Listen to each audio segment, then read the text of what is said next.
بسم اللہ الرحمن الرحیم۔ ناظرین، ایک دفعہ ایک شخص حضرت علی رضی اللہ تعالیٰ عنہ کی خدمت میں حاضر ہوا اور اس نے ان سے سوال کیا کہ میرے بال سفید ہو جاتے ہیں، اس کا کیا مقصد ہے؟ حضرت علی رضی اللہ تعالیٰ عنہ نے فرمایا کہ جب حضرت آدم علیہ السلام زمین پر آئے اور وہ بوڑھے ہونے لگے، ان کے بال بھی سفید ہونے لگے، اور جب پہلی مرتبہ حضرت آدم علیہ السلام نے اپنے بالوں کو سفید ہوتے دیکھا تو اللہ سبحانہ و تعالیٰ سے عرض کی، میرے اللہ، میرے بال سفید کیوں ہو رہے ہیں؟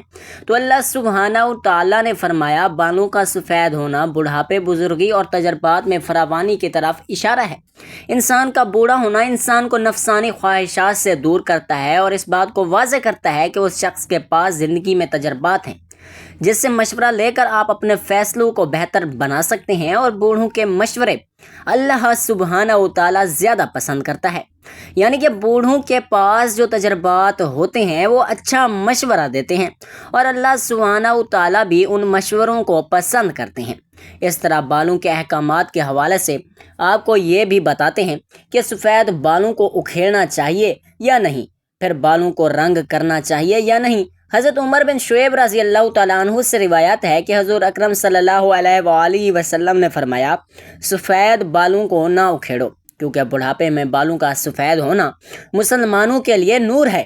جو شخص حالت اسلام میں بڑھاپے کی طرف قدم بڑھاتا ہے، جب کسی مسلمان کا ایک بال سفید ہوتا ہے تو اس کی وجہ سے اللہ سبحانہ و تعالیٰ اس کا ایک گناہ مٹا دیتا ہے اور اس کی ایک نیکی لکھ دیتا ہے اور اس کا ایک درجہ بلند کر دیتا ہے۔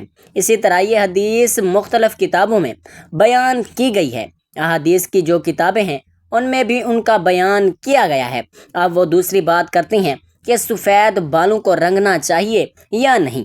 بالوں کو رنگنا خضاب کہلاتا ہے۔ رسول اللہ صلی اللہ علیہ وآلہ وسلم نے سفید بالوں کو رنگنے کا حکم دیا ہے۔ سیدنا ابو ہریرہ رضی اللہ تعالیٰ عنہ فرماتے ہیں کہ رسول اللہ صلی اللہ علیہ وآلہ وسلم نے فرمایا، بڑھاپے میں بالوں کی سفیدی کو خضاب کے ذریعے بدل ڈالو، اور خضاب نہ لگانے میں یہودیوں کی مشابہت نہ اختیار کرو۔ اسی طرح ایک دوسری روایت میں ہے کہ آپ صلی اللہ علیہ وآلہ وسلم نے فرمایا، یہودی اور نصرانی یعنی کہ عیسائی خضاب نہیں لگاتے، لہٰذا تم ان کے خلاف کرو، یعنی کہ خضاب لگاؤ۔ اسی طرح ایک اور جگہ بیان کیا گیا ہے کہ مہندی کا خضاب لگانا یا مہندی میں کوئی چیز ملا کر سفید بالوں کو رنگنا جائز ہے، زرد خضاب لگانا بھی ٹھیک ہے۔ سیدنا ابن عمر رضی اللہ تعالیٰ عنہ سے روایت ہے کہ رسول اللہ صلی اللہ علیہ وآلہ وسلم دم دباغت دیے ہوئے اور بغیر بال کے چمڑے کا جوتا پہنتے تھے، اور اپنی ریش یعنی کہ داڑھی مبارک پر آپ ورش، جو ایک گھاس ہے جو یمن کے علاقے سے ملتی ہے، اس کے ذریعے اور زعفران کے ذریعے رنگ لگاتے تھے۔ مہندی لگانا جائز کہا جاتا ہے، لیکن کچھ علماء کے نزدیک کہا جاتا ہے کہ رنگ لگانا جائز نہیں ہے، یعنی کہ مہندی تو لگائی جا سکتی ہے، لیکن جو آج کل مختلف قسم کی پروڈکٹ سامنے آ چکے ہیں، کیمیکلز جن سے رنگ لگایا جاتا ہے، جو آپ کی جلد پر بھی لگ جاتے ہیں، اور اگر اس کو جلدی نہ اتارا جائے تو آپ کی وہاں سے جلد بھی کالی دکھائی دیتی ہے۔ اسی طرح احادیث سے معلوم ہوتا ہے کہ آپ صلی اللہ علیہ وآلہ وسلم نے بعض دفعہ سرخ اور زرد خضاب لگایا، اور احادیث میں حضور اکرم صلی اللہ علیہ وآلہ وسلم کے بالوں کو رنگنے کا بھی ذکر ہے۔ اسی طرح سفید بالوں میں سیاہ خضاب لگانا جائز ہے یا نہیں، اس حوالے سے بھی آپ کو بتاتے ہیں کہ سیدنا جابر بن عبداللہ رضی اللہ تعالیٰ عنہ سے روایت ہے کہ فتح مکہ کے دن سیدنا ابو بکر صدیق کے والد ابو قحافہ کو لایا گیا، ان کی سر اور داڑھی کے بال بالکل سفید تھے، تو حضور اکرم صلی اللہ علیہ وآلہ وسلم نے فرمایا، اس کا رنگ بدلو اور کالے رنگ سے بچو۔ اسی طرح ایک اور روایت ہے کہ سیدنا عبداللہ بن عباس رضی اللہ تعالیٰ عنہ سے روایت ہے کہ رسول اللہ صلی اللہ علیہ وآلہ وسلم نے فرمایا کہ ایسی قومیں آخر اس زمانے میں آئیں گی جو کبوتر کی پپوتوں کی طرح کالے رنگ کا خضاب کریں گی، وہ جنت کی خوشبو تک نہ پائیں گی۔ اس سے یہ واضح ہوتا ہے کہ کالا رنگ نہیں کرنا چاہیے۔ جو مختلف مہندی وغیرہ ہے وہ لگانی چاہیے، سیدنا ابن عمر رضی اللہ تعالیٰ عنہ سے روایت ہے کہ رسول اللہ صلی اللہ علیہ وآلہ وسلم نے غزہ منع کیا ہے۔ غزہ کی 4 اقسام ہیں۔ سب سے پہلے یہ ہے کہ سر کے بال سارے نہ منڈوانا، بلکہ جگہ جگہ سے پھٹے ہوئے بادلوں کی طرح ٹکڑوں سے منڈوانا، جبکہ دوسری جو ہے وہ یہ ہے کہ درمیان سے سر کے بال منڈوانا اور اطراف سے بال چھوڑ دینا، جبکہ تیسری یہ ہے کہ اطراف منڈوانا اور درمیان سے سر کے بال چھوڑ دینا، جبکہ چوتھی یہ ہے کہ آگے سے بال منڈوانا اور پیچھے سے چھوڑ دینا۔ جو آج کل ہم فیشن دیکھتے ہیں، مختلف اسٹائلز دیکھتے ہیں جو مغرب سے ہمارے معاشرے میں آتے ہیں، ان سے منع کیا گیا ہے۔ اس طرح سیدنا ابن عمر رضی اللہ تعالیٰ عنہ سے روایت ہے کہ نبی کریم صلی اللہ علیہ وآلہ وسلم نے ایک بچے کو دیکھا کہ اس کے سر کا کچھ حصہ منڈا ہوا تھا اور کچھ چھوڑا ہوا تھا، تو آپ صلی اللہ علیہ وآلہ وسلم نے ان کو ایسا کرنے سے روکا اور فرمایا تم اس کا سارا سر منڈواؤ یا سارا سر چھوڑ دو۔ اس حکم میں جوان بوڑھے تمام لوگ ہی شامل ہیں، صرف بچوں کی تشخیص کی کوئی دلیل نہیں ملتی۔ سائنس نے بھی مختلف ریسرچ کی ہیں اور ان کے مطابق سر کے بالوں کے سفید ہونے کے 6 اسباب ہیں۔ پہلی وجہ یہ ہے کہ وراثت میں، یعنی کہ آپ کے باپ دادا سے چلتا ہوا آتا ہے، یعنی گنجاپن یا سفید بالوں، یا دوسری وجہ یہ ہے کہ آٹو امیون امراض جو کہ ایک بیماری ہے، اس کی وجہ سے بھی یہ ہوتا ہے۔ تیسری وجہ ہے آلودہ ماحول، یعنی کہ گندگی کی وجہ سے بھی انسان کی جو بال ہیں وہ سفید ہو جاتے ہیں۔ چوتھی وجہ ذہنی تناؤ ہے، یعنی کہ انسان جب زیادہ سوچتا ہے یا ڈپریس ہوتا ہے، یعنی ذہنی تناؤ کا شکار ہوتا ہے، اس کی وجہ سے بھی سر کے بال سفید ہو جاتے ہیں۔ پانچویں وجہ سگریٹ کے دھوئیں کی زد میں رہنا، یعنی کہ آپ کے ارد گرد سگریٹ رہے، اس کا دھواں رہے، یا آپ خود بھی سگریٹ پیتے رہیں، اس کی وجہ سے بھی بال زیادہ سفید ہوتے ہیں۔ چھٹی وجہ یہی ہے کہ عمر کی وجہ سے بال سفید ہوتے ہیں۔ حضرت ابو ہریرہ رضی اللہ تعالیٰ عنہ فرماتے ہیں کہ میں نے حضرت محمد مصطفیٰ صلی اللہ علیہ وآلہ وسلم کو فرماتے ہوئے سنا کہ جس مسلمان کے بال سفید ہوں وہ اپنے سفید بالوں کو نہ اکھاڑے، کیونکہ قیامت کے دن سفید بال بندے کے لیے نور بن کر ظاہر ہوں گے۔ سفید بالوں کے بدلے اللہ سبحانہ و تعالیٰ جتنی تعداد میں سفید بال ہوں گے اس کے حساب سے اس بندے کی نیکیوں میں اضافہ کر دے گا، اور ایک ایک بال کے بدلے اس کے گناہوں کو مٹا دیا جائے گا۔ یحییٰ بن سعید سے مروی ہے کہ میں نے سید بن مسیب کو یہ فرماتے ہوئے سنا کہ حضرت ابراہیم علیہ السلام دنیا میں سب سے پہلے فرد ہیں جس نے اپنی مونچھوں کو کاٹ دیا، اور آپ علیہ السلام جب بڑھاپے کو پہنچے تو آپ علیہ السلام کے بال سفید ہو گئے، تو آپ علیہ السلام نے اللہ سبحانہ و تعالیٰ سے پوچھا اے میرے مالک یہ کیا ماجرا ہے؟ تو اللہ سبحانہ و تعالیٰ نے آپ علیہ السلام کو جواب دیا اے میرے دوست یہ میری رحمت ہے۔ بالوں کے سفید ہونے سے انسان کی شان و شوکت، عزت، وقار بڑھ جاتا ہے اور تمام برے کاموں سے بچنے کی علامت ہے۔ حضرت ابراہیم علیہ السلام نے عرض کیا اے میرے مولا یہ تو تیری بڑی شان ہے، اے اللہ میرے وقار کو بلند فرما۔ آپ صلی اللہ علیہ وآلہ وسلم کا فرمان عالی شان ہے کہ جو مسلمان بوڑھا ہو گیا اس کا بڑھاپا اس کے لیے قیامت کے دن نور بن کر ابھرے گا۔ ایک بندے نے نبی کریم صلی اللہ علیہ وآلہ وسلم سے عرض کی اے اللہ کے نبی لوگ سفید بالوں کو اکھاڑ دیتے ہیں، تو آپ صلی اللہ علیہ وآلہ وسلم نے فرمایا کہ جو بندہ اپنے سفید بالوں کو اکھاڑتا ہے تو اس نے قیامت کے دن اپنے نور کو ختم کر دیا۔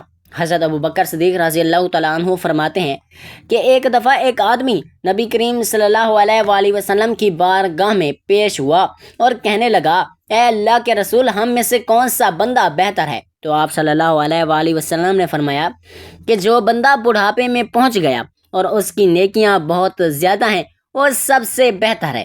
اس نے پھر دریافت کیا کہ یا رسول اللہ صلی اللہ علیہ وآلہ وسلم سب سے برا شخص کون ہے؟ تو آپ صلی اللہ علیہ وآلہ وسلم نے فرمایا کہ جو بڑھاپے میں پہنچ گیا اور اس کے گناہ زیادہ ہوں۔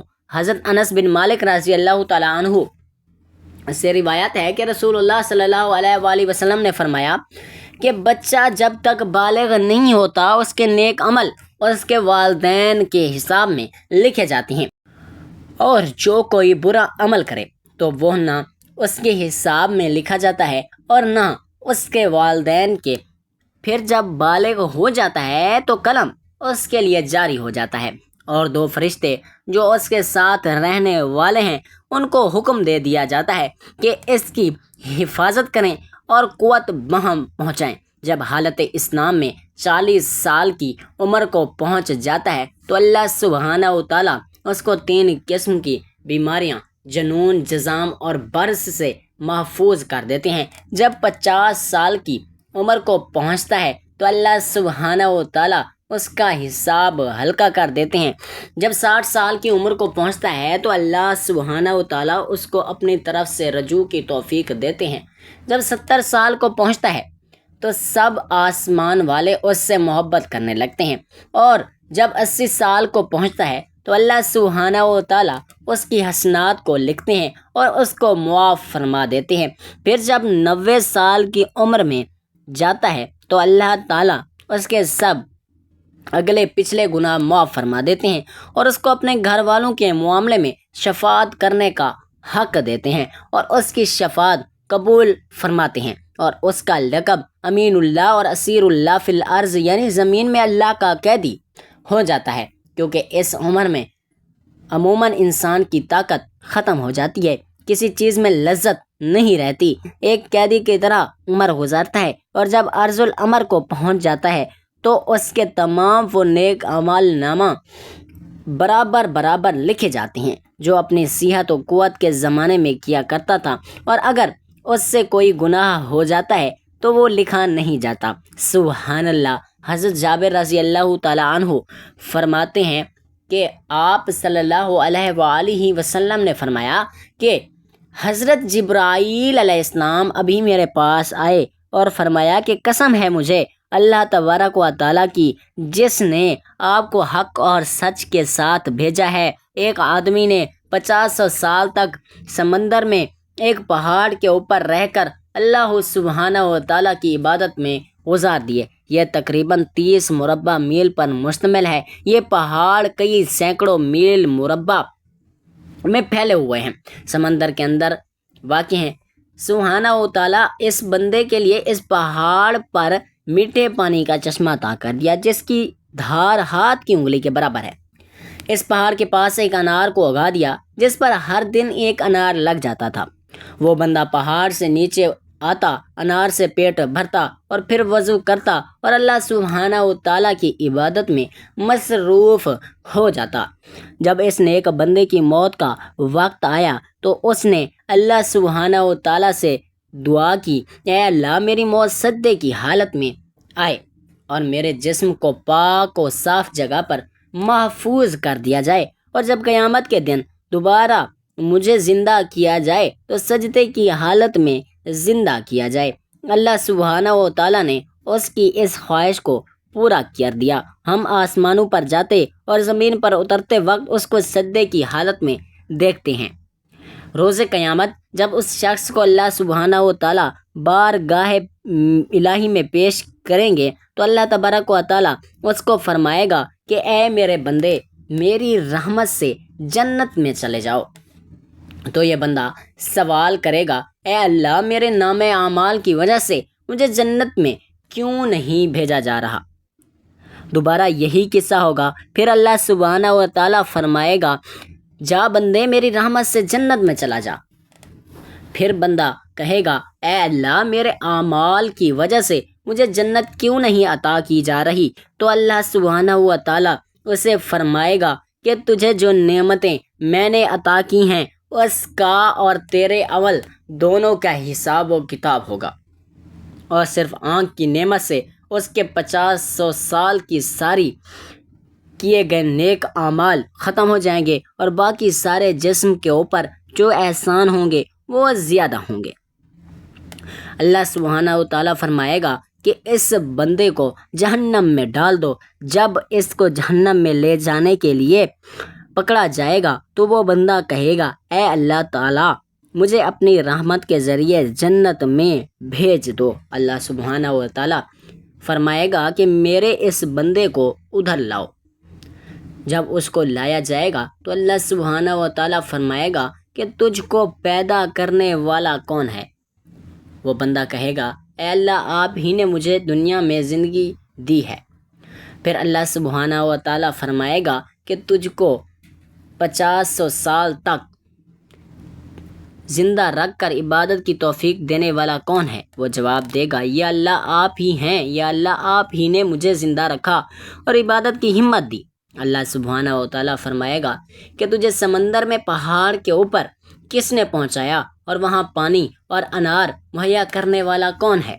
وہ بندہ جواب دے گا یا اللہ آپ ہی نے مجھے سب کچھ عطا کیا ہے۔ اللہ سبحانہ و تعالیٰ فرمائے گا کہ تیرے کہنے پر ہی میں نے تیری جان سجدے کی حالت میں نکالی اور پھر دوبارہ سجدے کی حالت میں ڈالی، یہ سب میری رحمت کی وجہ سے ہے۔ میں اب بھی تجھے اپنی رحمت کی وجہ سے جنت میں داخل کر رہا ہوں۔